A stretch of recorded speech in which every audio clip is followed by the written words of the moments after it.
সম্মানীয় নেতৃবৃন্দ, সবার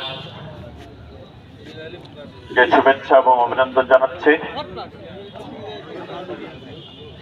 আগামী 7 তারিখ শুক্রবার আপনারা সকলেই স্বতঃস্ফূর্তভাবে অংশগ্রহণ করবেন এই প্রত্যাশা করছি।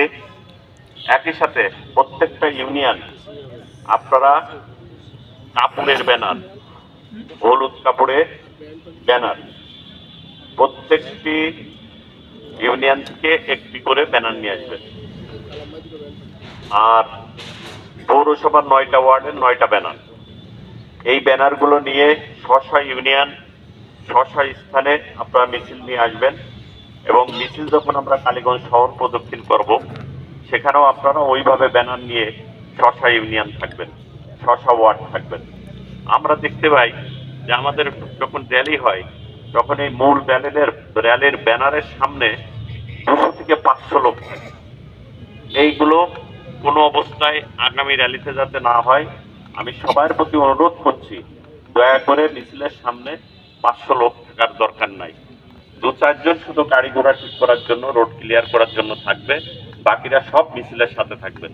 যার ইউনিয়নের নেতারা সেই ইউনিয়নের ব্যানারে থাকবেন, ওয়ার্ডের নেতারা ওয়ার্ডের ব্যানারে থাকবেন। আপনাদের আরেকটি বিষয় যেটা আনোয়ার ভাই বলেছে যে মিছিলে আসলে আমরা প্রত্যেক মানুষ মিটিং এ আসার পরে চলে যায়, মিছিলে অংশগ্রহণ করি না। আপনারা স্ব এলাকায় যখন ক্যাম্পিং করবেন, গাড়িতে যখন লোক উঠাবেন তখন বলে দেবেন যে আপনারা সকলে মিছিলে অংশগ্রহণ করবেন। তাহলে আমরা যে উদ্দেশ্যে আমাদের প্রোগ্রাম করি সেই উদ্দেশ্যটা সফল হবে। তো যাই হোক, ইতিপূর্বে আনোয়ার ভাই 7ই নভেম্বর সম্পর্কে বলেছে। আসলে 7ই নভেম্বর সিপাহী জনতার বিপ্লবের মধ্য দিয়ে আমাদের নেতা জিয়াউর রহমান রাষ্ট্র পরিচালনার দায়িত্ব পেয়েছিলেন। তারপরে ধীরে ধীরে বিএনপি দীর্ঘ সময় বিভিন্ন সময় বারবার সাধারণ জনগণের ভোটে নির্বাচিত হয়ে রাষ্ট্র পরিচালনার দায়িত্ব পেয়েছে। বিভিন্ন সময় দেশি বিদেশি চক্রান্তের কারণে আমরা দীর্ঘ 17 বছর রাষ্ট্র পরিচালনার বাইরে আছি। ইনশাল্লাহ আগামী নির্বাচনে আমরা আমাদের দল বিএনপি এবং আমাদের নেতা তারেক রহমান, দেশনেত্রী বেগম খালেদা জিয়ার নেতৃত্বে ইনশাল্লাহ ধানের শীষ প্রতীক নিয়ে আমাদের দল জয়যুক্ত করে আগামী দিনে রাষ্ট্র পরিচালনার দায়িত্ব আসবে। সেই ক্ষেত্রে সকলকে আরো সক্রিয় হওয়ার জন্য, আন্তরিকভাবে দলের জন্য কাজ করার উদাত্ত আহ্বান জানিয়ে আপনারা স্বতঃস্ফূর্তভাবে এখানে অংশগ্রহণ করেছেন, এর জন্য আপনাদেরকে আন্তরিকভাবে অভিনন্দন জানিয়ে যারা এখানে আসেনি আপনারা নেতৃবৃন্দ যে তাদের সাথে কথা বলে আগামী দিনের প্রোগ্রাম যাতে সফল হয় সেই ব্যাপারে পদক্ষেপ নেবেন। কালকে আমরা মশিউর রহমানের জন্য দোয়া মাহফিল করব পার্টি অফিসে আসরবাদ, অবশ্যই আপনারা অংশগ্রহণ করবেন। আপনাদের সকলের ধন্যবাদ জানিয়ে, কৃতজ্ঞতা জানিয়ে আমি আমার কথা শেষ করছি।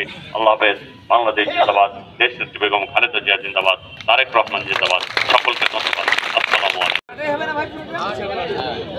7ই নভেম্বরকে যারা অস্বীকার করে তারা সারা বাংলাদেশকেই অস্বীকার করে।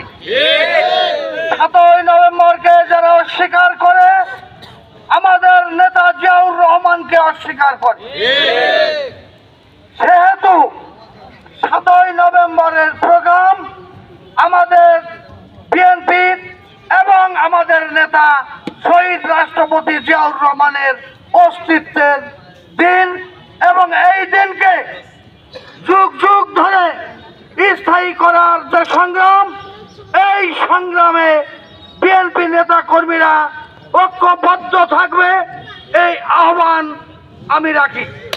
প্রিয় নেতৃবৃন্দ, আমার ভাইপো মিলন যে কথা বলেছে যে 7ই নভেম্বরের যে প্রোগ্রাম হয়তো আমাদের এই ইতিহাসের, এই চলমান ইতিহাসের শেষ প্রোগ্রাম হয়তো হতে পারে।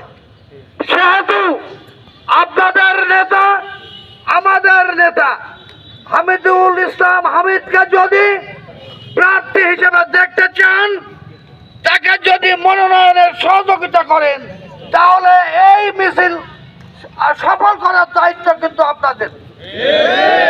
আপনারা 17 বছর ধরে হামিদুল ইসলাম হামিদের সাথে আছেন শুধু একটি কথা শোনার জন্য যে সে মনোনয়ন পেয়েছে, জননেতা তারেক রহমান জিয়া তাকে মনোনয়ন দিয়েছে, এই কথাটুকু শোনার জন্য আপনারা 17 বছর ধরে স্বৈরাচারের বিরুদ্ধে, ফ্যাসিস্ট সরকারের বিরুদ্ধে লড়াই করেছেন, আন্দোলন করেছেন, জেল খেটেছেন, অপমানিত হয়েছেন।